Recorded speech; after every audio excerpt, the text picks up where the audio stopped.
Hey, welcome back to the EVM Enforcer series. I'm Johann from LeapDAO, and this is part 2. I'll be talking about going on chain. But before that, we do a quick rehearsal about what is the EVM Enforcer, why do we even need it. So the EVM Enforcer allows or is a computation verification engine that allows on-chain enforcement and off-chain EVM execution. Let's unpack that. So we can take any EVM bytecode and run it off-chain, and then bring the result on-chain and verify it, and then use this result in further computation on-chain. And also the EVM Enforcer, we also call it SolEVM, is a computation market deployed on the Goerli Testnet. So why do we need the EVM Enforcer? Often there is a situation where I, as a developer, have the requirement to do long computation. For example, I want to train an AI model. I want to verify a very expensive zero-knowledge proof. Or I want to make sure that some proof of work that has happened on another chain was executed correctly. All this is a perfect situation for the SolEVM Enforcer. But how is the EVM Enforcer able to verify computation that happened off-chain? So we imagine a setup with two parties. One is a solver and one is a challenger. The solver is the one that has run the computation and presented the result. And the challenger is someone that claims that the computation is wrong. What do? Well, they roll out the computation step by step, and they hash the state of their VM at each of those steps, which means they hash the memory, they hash the stack, they hash all parameters, and then they compare these hashes and say, at position this, that's the hash of my VM. And if their computation is exactly the same, then all the hashes will also match. But if there is a challenger, obviously there's a disagreement about the last step of the computation. So they agree at the first step, 0, and they disagree in this example on step 14. So how is this going? They do a binary search against each other. So the challenger says, dear solver, tell me what is your state of the VM in the middle of the execution, step 7. And then the solver provides step 7. And the challenger provides step 7. And then they see it's the same. So the disagreement or the wrong computation must be somewhere in the second half of the computation. And the binary search continues. So the same thing with step 7. Solver and challenger compare their state of the VM. It is still the same. It must be in the last quarter. And they continue doing this for any computation until they arrive at the state of the game when they know that the previous step they agree on, in the next step, the hash of their VM is different. So, and then what is happening is that they submit all the necessary parameters of the previous step onto the chain, and SolEVM, the implementation of an EVM in Solidity that we've created, runs just this one step on-chain. There's always enough gas to run just one step. There is not enough gas probably to simulate all the steps. And then it knows, it can decide probably if either the solver or the challenger were correct in this situation. And based on that, then in the computation market, the results are filtered out. So what's happening here? Wow. So this is a diagram that explains kind of all the interactions between the solver and the challenger in case we have computation. In part 1, I've already explained how the client contract interacts with the enforcer contract, the one in the middle. And in this video, I want to explain how solver and challenger fight out disputes and which role the verifier contract plays in that. So let's go again. Some client contract requests a computation in step 1. The solver picks up all the necessary parameters from the event in step 1 and registers a result. Let's say that's a wrong result.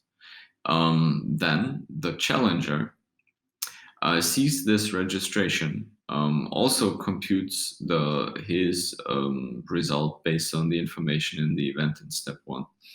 And then he submits a dispute saying that he has a different path of execution than the solver has registered. Both parties need to stick to the path that they've submitted here, and all the hashes of the VM have to be part of this path that they have submitted. So once a registered result is there and a dispute has been registered, the enforcer contract kind of hands off the game, the verification to the verifier contract and calls init game. That's step 3.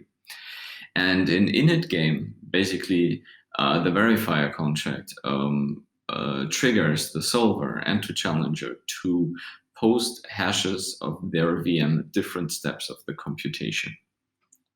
This is happening in step 4 when they constantly call the respond function, and then new events are emitted, dispute new round, until this step is found where the previous step is the same and the next one is different.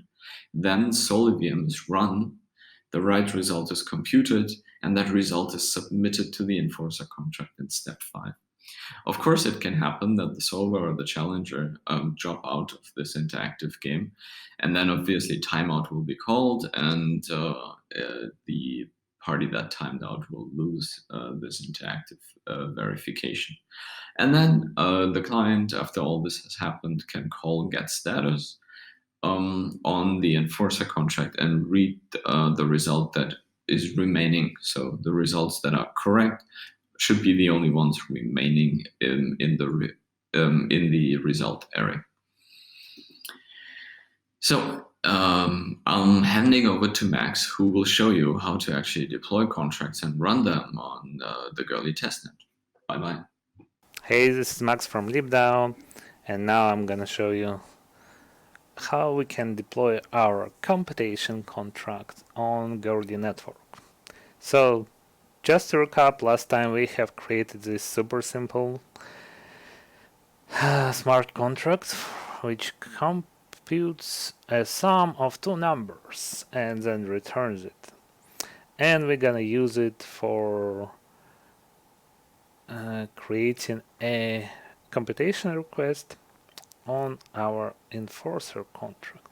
So in order to do this, we will use assers, and we're gonna also use our simple deploy contract utility function as a helper.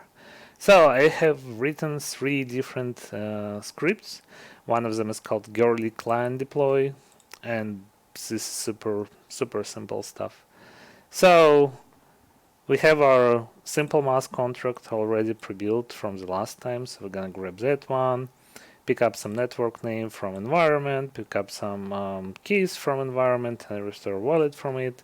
Then we're gonna deploy a contract on Goerli network, and just to see that it's actually correctly deployed, we will make a simple addition of 6 plus 3 and see if it's gonna compute properly. So let's do it. I'm gonna call it node Goerli deploy. Sorry, client deploy. Go. As you can see, by deploying on Goerli network, might take a bit of time.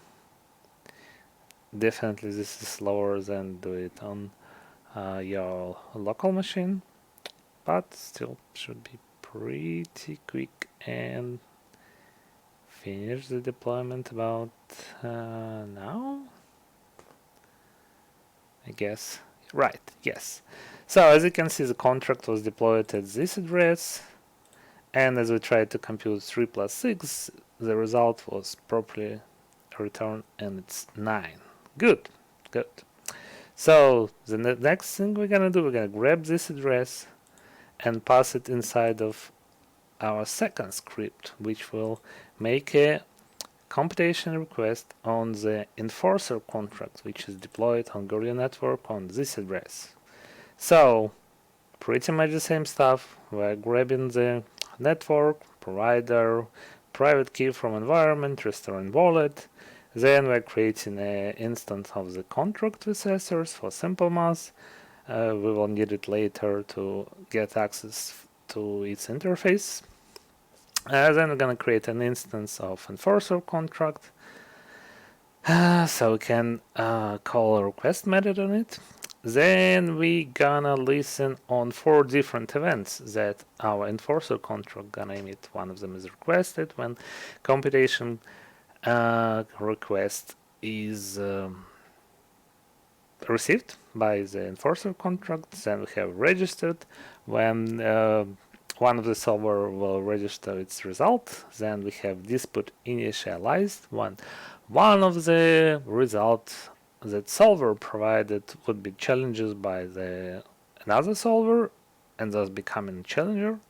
And the last one gonna be slashed. This one will be emitted when one of the solver's solution would be successfully challenged and proved that it was incorrect. So now we need some EVM params to initialize our request. We'll grab 3 and 15 to compute the sum, make a code hash out of our address. Then we gonna pack and hash our call data with our Merkleizer utility. And then we simply extend our object, replacing code hash and data hash. So we can use the CVM params in calling a request method on our enforcer contract. Then we're simply gonna wait until the transaction gonna be finished and display some messages, and we'll listen for the solvers. But before we gonna do it, what we're gonna do is just to be sure that there is at least some faulty solver that presents incorrect result. We're gonna run a challenger script from challenger folder. So it takes a couple of prompts, like is provider. This is basically our RPC enforcer address. It's the same as we have it here.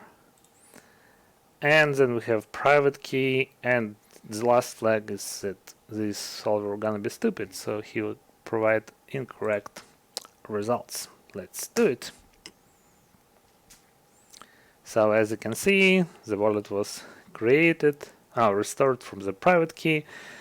We got enforcer contract, and then we got verifier from enforcer contract. Okay, good. So this one is listening for events now. Let's make a computation request now.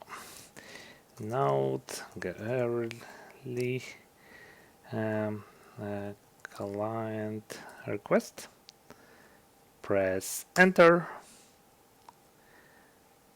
And now we're gonna wait a little bit.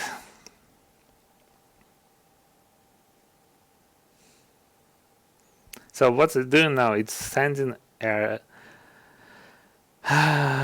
transaction to make a call on the enforcer contract, specifically a request method with our specified params. And as soon as it's gonna be finished, we will see some output here. Alright, as you can see, something started to happen. So the task was accepted. This is actually an event from the solver or from enforcer. And you can see it here as well. So the challenger accepts the tasks with these params.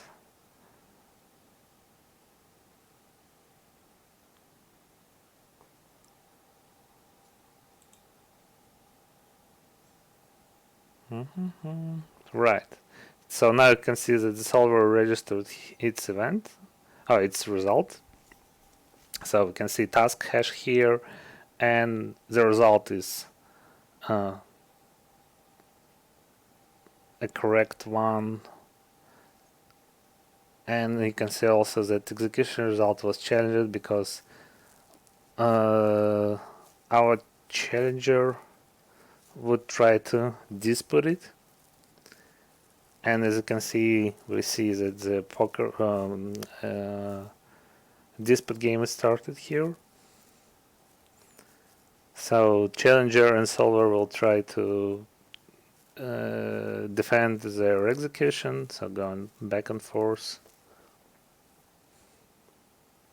See, it goes left, so we're trying to traverse the tree of the proofs.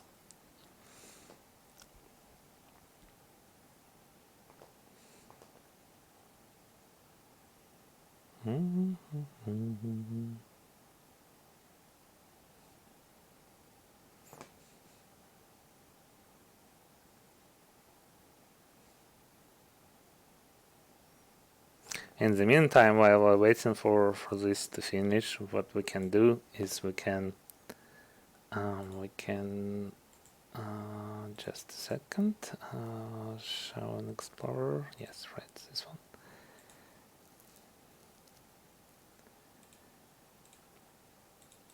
Tools. We can open a new terminal window.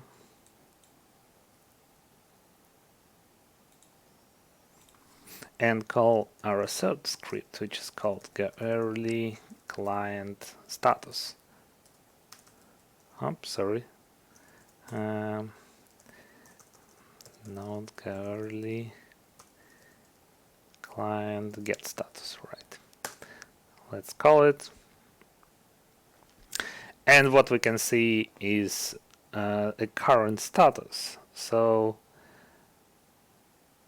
this is a pass route for a solver solution, and this is a predicted hash that should return it. Actually, I think we...